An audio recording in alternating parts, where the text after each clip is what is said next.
इसके अलावा कुछ बस बताओ। एक था कि यार हमारी करेंसी को कैसे भी करके हमारे को एक इन्फॉर्मेशन लगी थी कि हम एक आदमी को बहुत टाइम से फॉलो कर रहे थे, बहुत ही टाइम से नहीं मिल पा रहा था, लेकिन एक छोटा सा क्लू मिल गया था कि उसका एक बंदा इस टाइम जेल के अंदर है करके। ठीक है, तो उस टाइम ऑलरेडी इत्तेफाक से मैं भी जेल के अंदर ही था, तो मैं उस आदमी से मिला जो जेल के अंदर जाली करेंसी के अंदर, उसका नेटवर्क इंडिया के अंदर था पूरा का पूरा। तो मिलने के बाद दोस्ती हुई, चीज़ें आए, तो फिर मैंने पहले रैंडमली उससे पूछा कि यार किस केस में आए हो करके, बोल दिया यार ऐसे यार जाली करेंसी में आए, फेक लगा दिया। तो मेरे को तो पता था पूरा, वैसे ही पहले पता था। तो धीरे धीरे दोस्ती हुई, चीज़ें हुई, तो उसको भी पैसों की नीड हुई, उसको भी पैसों की ज़रूरत पड़ी। तो मैंने कहा यार पैसे की ज़रूरत तेरे को भी और मेरे को भी है। मैंने कहा मेरे कुछ लड़के हैं जो पैसा चला देंगे अगर कहीं से अरेंज करा सकता है तो। अब उसको पैसे तो जेल चाहिए तो पैसे, तो उसने कहा ठीक है, बोला कितना करेंसी चाहिए करके। मैंने कहा यार 2-4-5 लाख रुपए दिलवा दे करके। तो जो भी भाव तय हुआ उसने कहा ठीक है बंदा भेज और यहाँ से मिल जाएगा करके। मैंने कहा देख 10% तेरा 10% मेरा, दोनों भाई का।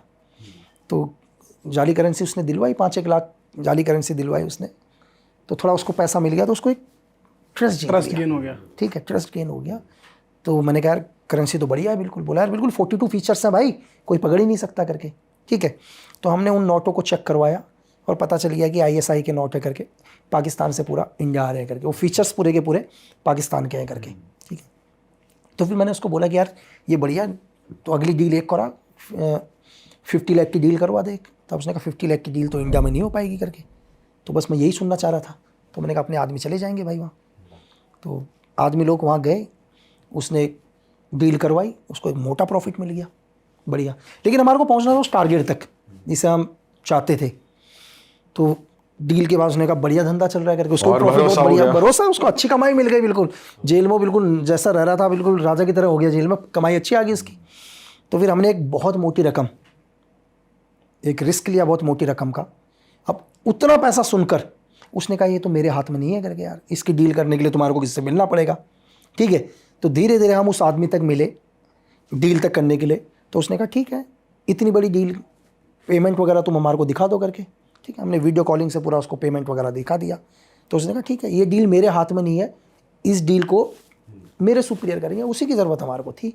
और वो डील करने आया, उसको एलिमिनेट कर दिया। तो बहुत टाइम लगता है किसी चीज़ को करने में।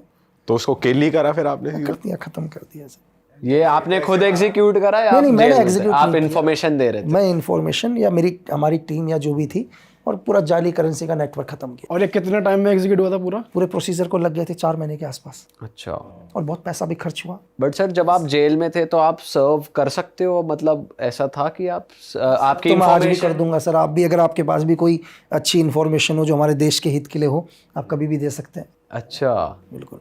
अच्छा सर, इन्फॉर्मेशन आपके पास भी हो तो आप बिल्कुल सर आपके व्यूवर्स को भी बोलिएगा कि अगर उनको कभी भी ऐसा लगता है कि कोई ऐसा आदमी है जो हमारे देश के लिए अच्छा नहीं सोचता, ठीक है, जो हमारे देश के हित में नहीं है, वो कुछ गलत काम कर रहा है, तो अपने नज़दीकी पुलिस स्टेशन में जाके यार उसकी कंप्लेन करो। एक अच्छे नागरिक होने के नाते ये तो कर लो यार।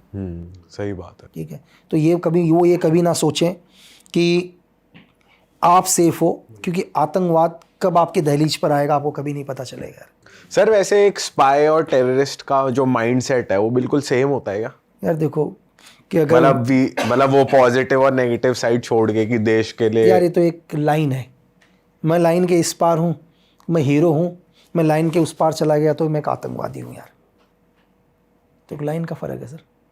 बाकी सब वो सेम ही है कि भाई देश के लिए मरना और नहीं देश। देखो, एक स्पाई जो है वो कभी इनोसेंट को नुकसान नहीं पहुंचाएगा। एक आतंकवादी उसको करना ही दहशत है, चाहे हजारों लोग मरें। उसको क्या करना है, किसी भी मुल्क की गवर्नमेंट को गिराना, यहाँ की आर्थिक स्थिति को ख़त्म करना, दहशत फैलाना लोगों में, प्रेजेंट गवर्नमेंट के खिलाफ नफरत फैलाना। उसके लिए हज़ारों लोग भी मरे तो कोई फ़र्क। लेकिन एक स्पाई, बस ये है कि एक स्पाई जाएगा तो उस पर लगेगा एक आतंक मतलब देशद्रोह एक्ट लगेगा, बट वो टेररिस्ट नहीं है, is a not a terrorist यार। अच्छा सर, ऐसी कौन सी कंट्री है जहाँ पर अंदर घुस पाना बहुत मुश्किल है, मतलब जो इंटरनली बहुत स्ट्रांग है, बहुत क्लोज नेट है? चाइना। जैसे ही एंटर करूंगा मेरा रेटिना चला जाएगा उनके पास। मैं गाड़ी के अंदर भी जाऊंगा तो उनकी एजेंसी को पता चल जाएगा एक नया आदमी मेरे देश के अंदर आ चुका है करके। आपको पता ही नहीं चलेगा। हालांकि इतनी वो पॉपुलेटेड है, फिर मतलब भी आप जैसे ही एयरपोर्ट पर जाओगे तो उनको पहली बार पता चलेगा एक नया इंसान आ चुका है। आप जिस गाड़ी में बैठे होंगे और ड्राइव भी कर रहे होंगे, उसको पता चल जाएगा गाड़ी किसी और के नाम पर है, ड्राइव कोई और कर रहा है। और ये हर इंसान जो ट्रैवल भी कर रहा है, जो कोई काम से भी गया है, सबकी रिपोर्ट है। MLS, आपने दुनिया में कभी उनके ऑपरेशन ही नहीं सुने होंगे सर। उन एक आर्म डीलर का नाम सर्च करना, कार्डी का नाम कभी, ठीक है, न्यूक्लियर डील में भी उसका हाथ है। दुनिया का अगर अब मैं उसको गैंगस्टर बोलूं, क्या बोलूं, उससे बड़ा आर्म डीलर दुनिया में कोई नहीं है। एक आर्म डीलर जो न्यूक्लियर डील करा रहा है यार, अब आप बताओ। ऐसा नहीं है कि जो हमें नहीं पता वो दुनिया में एग्जिस्ट नहीं करता, ऐसा कुछ नहीं है। हमें जितना पता वही हमें नॉलेज लगता है यार। ये एजेंसी दुनिया, मतलब ये क्या है, एक गैलेक्सी है, ये कभी ख़त्म नहीं होगी। आप जितना जानोगे हर बारी आपको एक नया परत मिलेगा, ये कभी ख़त्म नहीं होगा। मैं आपको ये बोलूँ कि दुनिया की कोई भी एजेंसी हो, चाहे उस देश का प्राइम मिनिस्टर हो या प्रेसिडेंट हो, वो ये भी नहीं कह सकता कि मुझे मेरी एजेंसी के बारे में 100% पता है। 100% दुनिया में किसी को नहीं पता, किसी को भी नहीं। एंड सर, जब आप दूसरी कंट्रीज़ में होते हो, आपको गैजेट्स यूज़ करने हैं या इंटरनेट यूज़ करना है, तो आपको डार्क वेब वगैरह का एक्सेस करना होता है या आप नॉर्मली कर सकते हो? कि वो तो मतलब आजकल तो हमने यही सुना है कि फ़ोन्स और वो तो सबसे ज़्यादा ट्रेसेबल है, हर कोई मूवीज़ में तो लोकेशन ही ट्रैक कर रहा फिर रहा होता है, तो कैसे वो सीक्रेटिव कैसे रहते हैं? देखो, तरीका है कि मैं अपने कोऑर्डिनेटर या अपने एजेंट या मेरे सोर्स से कैसे बात कर रहा हूँ। फॉर एग्जांपल के लिए, अभी आप कल जा रहे हो, ठीक है, कल आप कहाँ जा रहे हो, किसी भी कंट्री जा रहे हो, तो मैं बोलूँगा भाई 9 बजे टाइम कोई भी एक न्यूज़ चैनल, BBC, अल जजीरा, ये खोलना, और मेरी आईडी है, इस आईडी पर मैं इस कोड पर बात करूँगा करके। मेरी बात समझ रहे हो? मतलब आपको वैसा समझाने की, दोबारा समझाने की कोशिश करता हूँ। मैंने आपको क्या कर दिया, एक नंबर लिख कर दे दिए, 26 मैंने नंबर दे दिया आपको। क्या दे दिए? 26 नंबर, ABCD में 26 नंबर दे दिए। A नंबर 7 नंबर है, कोई भी XYZ, सबको एक अलग अलग नंबर दिया मैंने। मुझे पता है कि L का नंबर क्या है, U का नंबर क्या है, ये सिर्फ आपको और मेरे को पता है, ठीक है। L नंबर क्या है और U नंबर क्या है, वो आपके पास डाटा और मेरे पास डाटा है, ठीक है। अब मुझे आपको कोई मैसेज देना है तो मैंने, और मेरी आपको आईडी पता है, यूट्यूब आईडी भी XYZ, मैं अल जजीरा में आपको नॉर्मली नंबर भेज रहा हूँ, आप वहाँ पढ़ लोगे सर। हज़ारों तरीके हैं, लाखों तरीके, कहाँ ट्रस्ट करोगे यार। मैंने आपको 5-6 नंबर बोले, आप उन नंबरों को अपने साथ मैच करोगे, एग्जैक्ट मैसेज आपके पास आ जाएगा।